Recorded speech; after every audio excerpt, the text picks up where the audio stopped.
बिस्मिल्लाहिर्रहमानिर्रहीम। अस्सलामुअलैकुम। लाखों करोड़ों दुरूदो सलाम मोहम्मद मुस्तफ़ा सल्लल्लाहु अलैहि वसल्लम और आले मोहम्मद पर। मैं हूं उमर दराज गोंदल और आप मेरा फेसबुक और यूट्यूब चैनल देख रहे हैं। इस वक्त पाकिस्तान के अंदर बहुत सारे ऐसे मसाइल हैं जिनके ऊपर काम होना चाहिए। बहुत सारे ऐसी चीज़ें हैं जिसके ऊपर पुलिस को एक्टिव होना चाहिए, अदालतों को काम करना चाहिए, लेकिन उस तरफ किसी का ध्यान नहीं है। सिर्फ एक ऐसा केस है जिसके ऊपर इस्लामाबाद हाई कोर्ट भी एक्टिव है। सेशन कोर्ट को दोबारा हुक्म दिया जाता है इस केस को सुने, और वो है शहबाज गिल वाला मामला। लेकिन शहबाज गिल वाले मामले के अंदर अब जाहिर बात है, एक तकरीर हुई है, टीवी के ऊपर हुई है, जिसमें तहरीक इंसाफ के लोग खुद भी कह रहे हैं नहीं होनी चाहिए थी। खान साहब ने भी कह दिया, अली जैदी ने भी कह दिया कि वो अल्फाज मुनासिब नहीं थे, वो इस्तेमाल नहीं होने चाहिए। अब इस किस्म की चीज़ें होती रहती हैं, जैसे नवाज शरीफ ने ऐसे अल्फाज इस्तेमाल किए, ख्वाजा आसिफ ने क्या क्या अपने सबके ऊपर गद्दारी के मुकदमात बनाए, नहीं बनाए। लेकिन चूंकि अब तहरीक इंसाफ को सबक सिखाना है और तहरीक इंसाफ को यह बताना है कि अब उनके लिए इस सियासत पाकिस्तान के अंदर आसान नहीं होगी। उसकी वजह यह है कि मुल्क के ताकतवरों ने यह फैसला कर लिया है कि तहरीक इंसाफ को इस पूरे पॉलिटिकल सिस्टम में से माइनस करना। अब मैं आपको खबर यह देना चाहता हूं कि कल इस्लामाबाद हाई कोर्ट ने जो उनका रिमांड है उसके ऊपर दोबारा सेशन कोर्ट को कहा, जो वो पहले से मुस्तरद कर चुके थे अपील।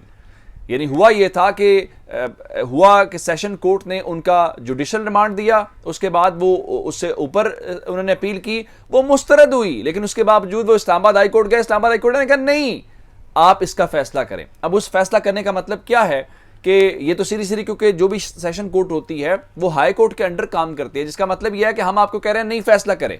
या तो जो उसने फैसला किया था यानी जुडिशल रिमांड, तो आप वो कबूल कर लेते। अगर आप कह रहे हैं दोबारा फैसला करो, तो इसका मतलब यह है कि आपको रिमांड फिजिकल वाला हर सूरत दिलवाना चाह रहे हैं, और जुडिशल रिमांड आपको वाली बात पसंद नहीं आई। तो ये खबर देना चाहता हूं। आज इस केस की समाअत हुई है और ज़ेबा चौधरी साहिबा जो हैं जज साहिबा, उन्होंने इस केस का फैसला महफूज कर लिया है। और मैं ये वीडियो 3 बजे से पहले रिकॉर्ड कर रहा हूं, तो 3 बजे इस केस के हवाले से फैसला सुनाया जाएगा। लेकिन मैं आपको इस हवाले से जो खबर देना चाहता हूं, मुमकिन तौर पे इसका फैसला क्या हो सकता है जो एडिशनल सेशन जज ज़ेबा चौधरी की अदालत सुनाएगी, वो यही है जी, पुलिस की इस्तदा मंजूर कर ली जाएगी। प्रोसिक्यूटर ने जो वहां पे दलाइल दिए उसकी बुनियाद के ऊपर जो शहबाज गिल हैं उनको दोबारा इस्लामाबाद पुलिस की कस्टडी के अंदर दे दिया जाएगा, और वो सारे का सारा खेल जो दोबारा खेलना चाहते हैं वो खेल लेंगे। अब मैं आपको ये बताऊं वो पूछ क्या रहे हैं।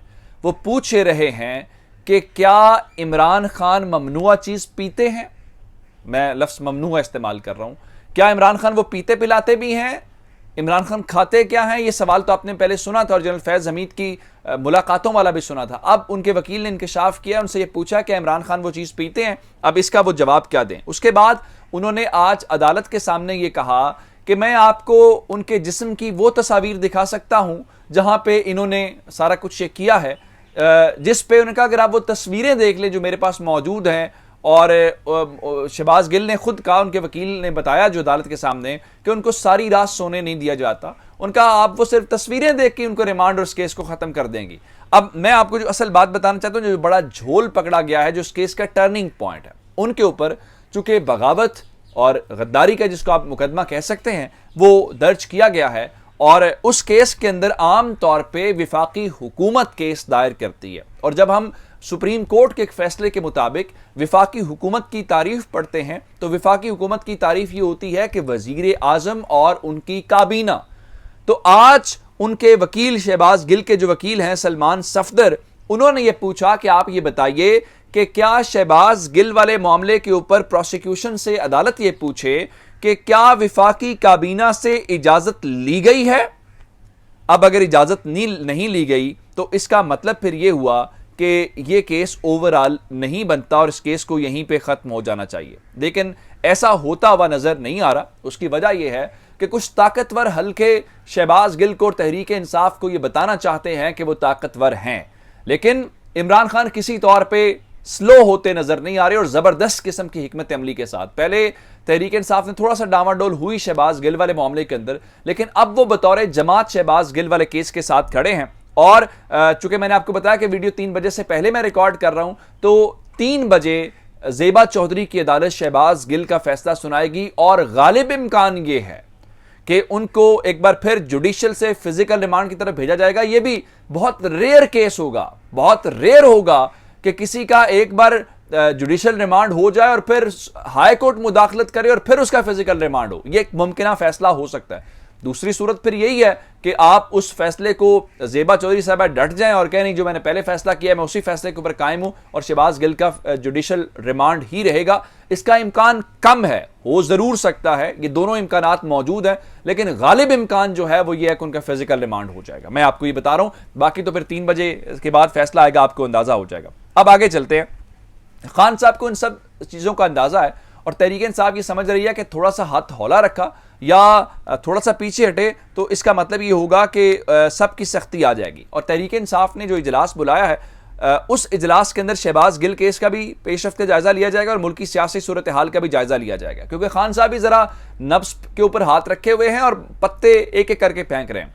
19 तारीख को कैंपेन शुरू होने जा रही है अवामी राब्ता मुहिम की और कराची के अंदर पहला जलसा है। मैं आपको बताऊं कि एक जमात जो इस्लामाबाद परेड ग्राउंड के अंदर खान साहब ने जलसे का ऐलान किया तो उनका जी हमने भी वहां पे जलसा करना है, फिर उनका जी फैजाबाद के ऊपर हमने मार्च करना है।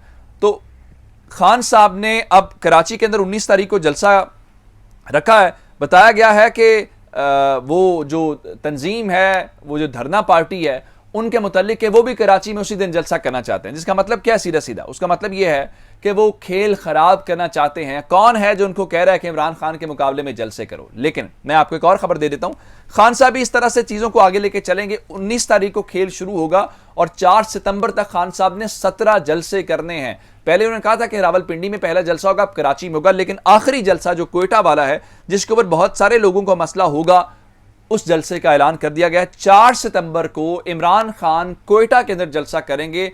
आखिरी जलसा एक खान साहब इससे पहले भी, अब तो पीडीएम ने वहां जलसा किया था, लेकिन कोयटा के अंदर जलसा करना आसान काम नहीं है, लेकिन खान साहब ने ये भी किया है और इसी वजह से थोड़ी परेशानी। मैं आपको एक और खबर दे देता हूं जिसको हुकूमत जिसके ऊपर कुछ ज्यादा खुश नहीं है और तहरीक इंसाफ वाले यकीनी तौर पर इस फतह के ऊपर खुश होंगे। आप जानते हैं कि खान साहब ने 9 हल्कों के अंदर इलेक्शन लड़ना है और 9 हल्कों के हवाले से हुकूमत ने मुख्तलिफ कानूनी माहिरीन से रब्ता किया। जैसे NA 246 के अंदर नबील गबोल ने इमरान खान के कागजात नामजदगी के ऊपर एतराज़ किया, लेकिन उनके कागजात नामजदगी मंजूर हो गए। हुकूमत ने मुख्तलिफ जो वकला हैं उनसे रब्ता किया, कानूनी माहिरीन से, और उनसे कहा कि खान साहब को हमने रोकना है कि 9 हल्कों के अंदर इलेक्शन न लड़ सके। लेकिन आप हैरान होंगे कि खान साहब के लिए जो अच्छी खबर जिसको मैं कह रहा हूँ कि उनको फतह मिली है, वो ये है कि जनाब उन कानूनी माहिरीन ने कहा है कि आप इमरान खान को नहीं रोक सकते। अगर आप इमरान खान को नहीं रोक सकते तो फिर इसका मतलब बड़ा वाजे है कि अगले तमाम इन 9 हल्कों के अंदर पाकिस्तान तहरीक इंसाफ जो है उसके लिए सूरत हाल आसान हो जाएगी और वो ये इलेक्शन उनके लिए जीतने में आसानी हो जाएगी। अब ज़रा खबर आपको एक और दे देता हूँ कि खान साहब का दबाव तो काम कर रहा है। ये नहीं हो सकता कि आप फंडिंग केस सिर्फ तहरीक इंसाफ का फैसला करें, इलेक्शन कमीशन ऑफ पाकिस्तान और पीपल्स पार्टी और नून लीग को आप फेवर दें। या आपने चलना है सबके साथ बराबरी की बुनियाद के ऊपर, या फिर ये नहीं होगा। खान साहब अवामी राब्ता मुहिम भी इसीलिए कर रहे हैं। तो मैं आपको बता देता हूं कि इलेक्शन कमीशन ने नून लीग और पीपल्स पार्टी की जो फंडिंग तहकीकात हैं उनको हतमी शक्ल देना शुरू कर दी है। स्क्रूटनी कमेटी का इंटरनल इजलास आज तलब किया गया है। नून लीग और पीपल्स पार्टी की जो फंडिंग का मामला है उसकी रिपोर्ट की तैयारी पर काम होगा, जिसका मतलब यह है कि खान साहब जो दबाव डाल रहे हैं उसकी वजह से जो पॉलिटिकल वो अपने कार्ड्स खेल रहे हैं वो बेहतर कार्ड्स खेल रहे हैं, जिनकी वजह से अब इनको थोड़ी सी सूरत हाल इस किस्म का सामना करना पड़ रहा है कि अब इनको समझ नहीं आ रही कि हम करें तो करें क्या, जिसकी वजह से अब उसको बैलेंस करने की एक कोशिश की जा रही है। मैं आपको एक और खबर दे देता हूं। आप जानते हैं कि इन्होंने अवाम को बेवकूफ़ बनाया। बेवकूफ़ पहले बनाया कि जी पेट्रोलियम मसनूआत सस्ती हो रही हैं, बाद में कह दिया नहीं जी पेट्रोलियम मसनूआत महंगी कर रहे हैं, और करने के बाद अब ज़रा खबर सुन लीजिए। खबर यह है कि 1 सितंबर से, यानी 15 तारीख को आपने बढ़ाई है, 1 सितंबर से 10 रुपये पेट्रोल मजीद बढ़ जाएगा। उसकी वजह यह है कि आपने IMF से पैसे तो लेने हैं और आपने IMF के साथ इत्तेफाक किया है कि 10 रुपये लेवी मजीद आयद की जाएगी। तो कौम तैयारी पकड़ ले, 1 सितंबर को पेट्रोल मजीद महंगा होगा, जिसकी वजह से आज पाकिस्तानी रुपए की कदर में कमी हुई है, क्योंकि लोगों को पता है कि महंगाई में इजाफा होगा, जिससे जाहिर बात है लोगों के लिए कोई आसानियां तो पैदा होती नजर नहीं आ रही। अपना बहुत सारा ख्याल रखिएगा। खुदा हाफिज।